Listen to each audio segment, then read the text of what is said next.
Hi, welcome to the third episode of Coffee with Clonan the Librarian. If you want to keep up to date with all the library's virtual program, don't forget to like, comment, and subscribe to the Virtually Anywhere channel. And today we have Nathaniel Waugh, the chair of the Las Vegas Clark County Library District Board of Trustees. Welcome, Nate. Thank you for having me. So, how did you get involved in libraries to begin with?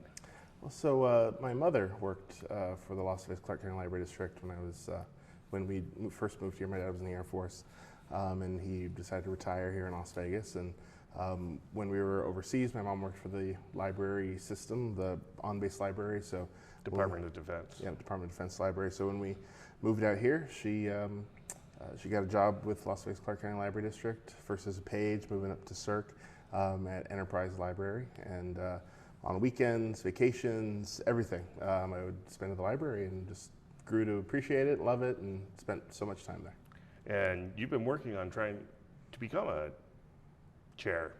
Well, so I've wanted to be a trustee for a long time. You got to crawl before you can walk. Right. So I was fortunate enough in 2021 to be appointed by the Clark County Board of Commissioners to be a trustee. And I was honored by my colleagues to elect me chair this past June, starting in July. Great. And you have a history of working for nonprofits. What are some of the other nonprofits that you've worked for?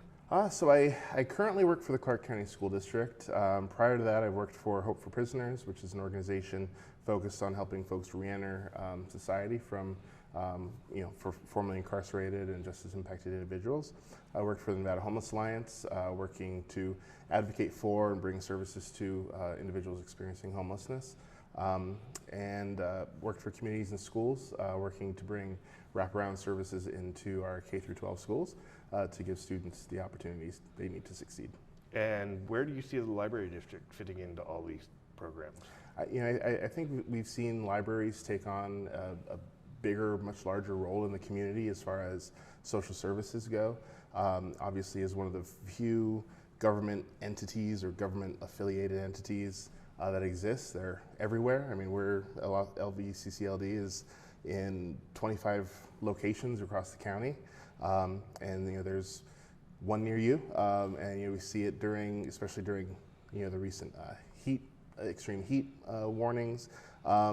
We welcome everybody, and part of that is we'll have individuals who are homeless, people who are in crisis, people who they're safe places for kids who are running away from abusive situations or things like that. And so the library serves a huge role in that because we're just everywhere, and we have a staff of amazingly passionate people who they'll help educate folks, but they'll also, if they can, help folks in crisis. Yes.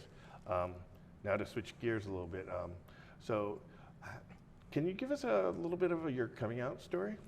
Yeah. So my story was, it was unusual in the sense that, the reaction. So growing up, I was always a mama's boy, and I think my brother had, I had told my brother I was, kind of feeling, certain things, and I think he told my mom, and my mom just had she was not jiving with it, and she was crying, doing all kinds of stuff, and she called my dad at work, and that was, now I'm in trouble, and so it was one of those things where I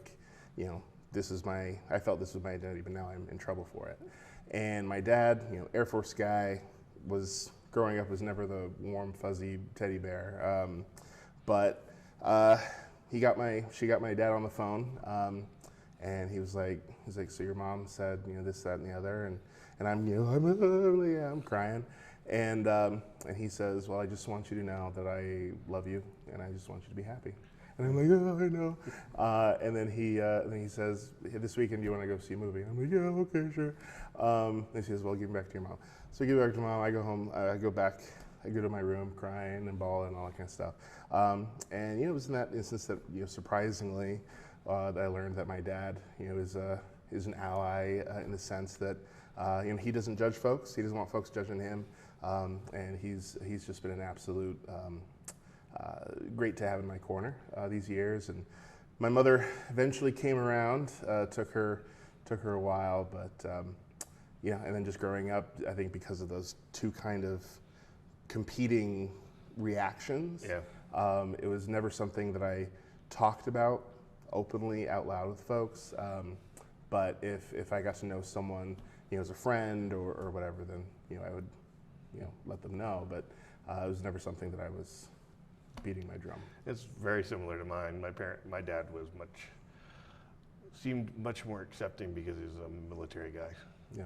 And I think it's part of that military lifestyle is you're, and it's really the difference in the upbringing between my mom and my dad, because my dad was born and raised Philadelphia, went to the Air Force, so he was around a lot of different people, a lot of different sorts of folks. And my mom was born in a medium town in Colorado, and that's where she grew up, and they met in Wyoming, of all places. So their kind of worldview was a lot different, and I think his was a lot broader because of the military aspect, but I think also being born and raised in a large city. And for everybody out there, do you have a book recommendation? Yes. So one of the countries that I love the most is Japan. I've just spent 2 weeks there, and it's a lot of you can talk to a lot of folks who like Japan. I mean, there's the Anime Fest coming up in this fall, so make sure you go to that.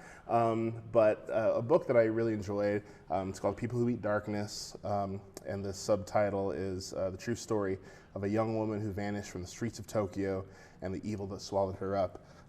It's true crime-ish, but it tells us a story of a British woman who went to Japan to kind of try her fortunes at being a hostess girl, and just the kind of seedy underworld that sort of industry brings. And so it's frustrating at times. It's a slow revealing kind of suspenseful thriller. You'll be frustrated at the cops, you'll be frustrated at the courts, just by their response. And I think there's some opportunities there to learn a little bit about how the Japanese perceive. Obviously, if it was a Japanese woman, they would have reacted differently. And that's one of I think the frustrations that you get from the family. So they speak with the family and they tell the family's point of view, and have the family just frustrated that, they're trying to find their daughter from half a world away, with a government that kind of seems not so concerned. But it's a really fascinating, engaging read. Highly recommended if you like true crime, if you like a slow, suspenseful thriller. It's a really great book. Great, thank you. Thank you. The link for that will be in the show notes. So thank you for coming by today, Nate. Thank you very much. I appreciate it. All right, have a good day. Thank you. And thank you for tuning in for episode 3 of Coffee with Clonan the Librarian. See you next time.